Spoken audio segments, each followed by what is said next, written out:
আসসালামু আলাইকুম রহমতুল্লাহি বারাকাতু। আজকে একটি উপন্যাস নিয়ে আলোচনা করব, সেটা হচ্ছে মা উপন্যাস। খুবই জনপ্রিয় বিখ্যাত একটি উপন্যাস ম্যাক্সিম গোর্কির।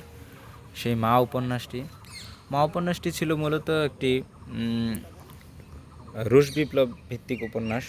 যে রাশিয়াতে যে রুশ বিপ্লব হয়েছিল, সমাজতন্ত্রের জাগরণ যেটাকে বলে, সাম্যবাদ প্রতিষ্ঠার যেই বিপ্লব, সেই বিপ্লবটা এখানে ম্যাক্সিম গোর্কি একজন মায়ের মাধ্যমে, একজন মা হিসেবে যে ভূমিকা রাখার ছিল সেটাকে তিনি এখানে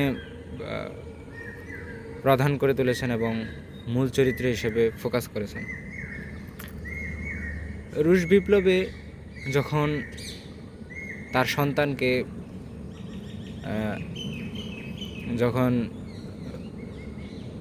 এই রাশিয়ার যেই প্রশাসন আছে তারা যখন তার নেতাকর্মী এবং তাকে ধরে নিয়ে যায় পাভেলকে, তখন একটা আন্দোলনকে এগিয়ে নিয়ে যাওয়ার জন্য সে তার সন্তানের কি আকাঙ্ক্ষা, কি চাহিদা, সে কি চায়, একজন মা হিসেবে সে এটা বুঝতে পারে। এমনকি তার সন্তান যে সঠিক পথে আছে এবং কি সত্যের জন্য যে লড়াই করছে সেটা তার মা উপলব্ধি করতে পারছে।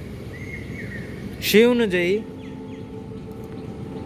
তার থেমে যাওয়া আন্দোলনকে সত্য প্রতিষ্ঠার ক্ষেত্রে তার মা যে অগ্রণী ভূমিকা রাখছে, সেটাই এখানে এই উপন্যাসের মূল উপাদান, উপজীব্য বিষয়।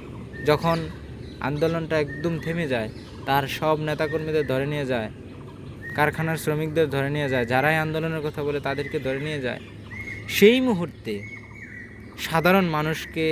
সাধারণ মানুষের মধ্যে যে একটা, তাদের মধ্যে যে একটা স্পৃহা, উদ্দীপনা, জানার যে ইচ্ছা এবং কি তাদেরকে জাগিয়ে তোলার যে কাজটা, তাদেরকে পড়ানো, তাদেরকে সঠিক গাইডলাইন করা এবং কি তাদের অধিকার সম্পর্কে যে জানানো, প্রত্যেক গ্রামে গ্রামে গিয়ে গুপ্তচরের মতো তার মা কাগজ বিক্রি করত, পেপার বিক্রি করত, যেগুলোতে ছিল মানুষকে জাগিয়ে তোলার যে মূল উপাদান।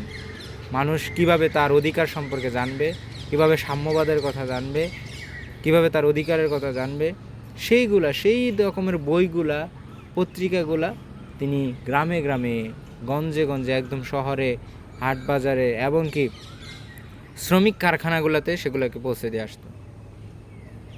তার যে এই পৌঁছে দেওয়ার ক্ষেত্রে তার যেই কষ্ট, ত্যাগ, তিতিক্ষা, সেগুলোই ছিল এই উপন্যাসের মূল উপাদান, মূল ফোকাস।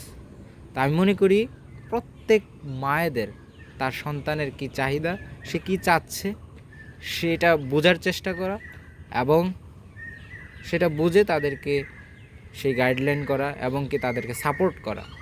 তা আমি মনে করি প্রত্যেক মায়েদের এই বইটাও পড়া উচিত, যে একজন সন্তানকে কিভাবে বুঝতে হয় এবং কি বুঝে তার পাশে দাঁড়াইতে হয়, তাকে হেল্প করতে হয়, সাপোর্ট করতে হয়। এবং কি প্রত্যেকটা মেয়ের, তারাই তো একদিন মা হবে, তাদেরকেও এই বইটা পড়া উচিত। আমি মনে করি পুরুষদের তুলনায় মেয়েদেরকে এই বইটা পড়া উচিত। ম্যাক্সিম গোর্কির মা উপন্যাসটা আসলে খুবই চমৎকার। কিভাবে রুশ বিপ্লব হয়েছিল সেটা খুবই চমৎকারভাবে এখানে তিনি ফুটিয়ে তুলেছেন। সমাজতন্ত্রের যখন জয় জয়কার, কীভাবে সমাজতান্ত্রিক স্ফুলিঙ্গ উদিত হয়, শুরু হয় বিপ্লবটা, সেটার খুবই চমৎকার একটা বর্ণনা দেওয়া আছে এই মা উপন্যাসটাতে। তো আমি আশা করি সবাই এই বইটা পড়বেন। আল্লাহ হাফিজ। আসসালামু আলাইকুম রহমতুল্লাহ।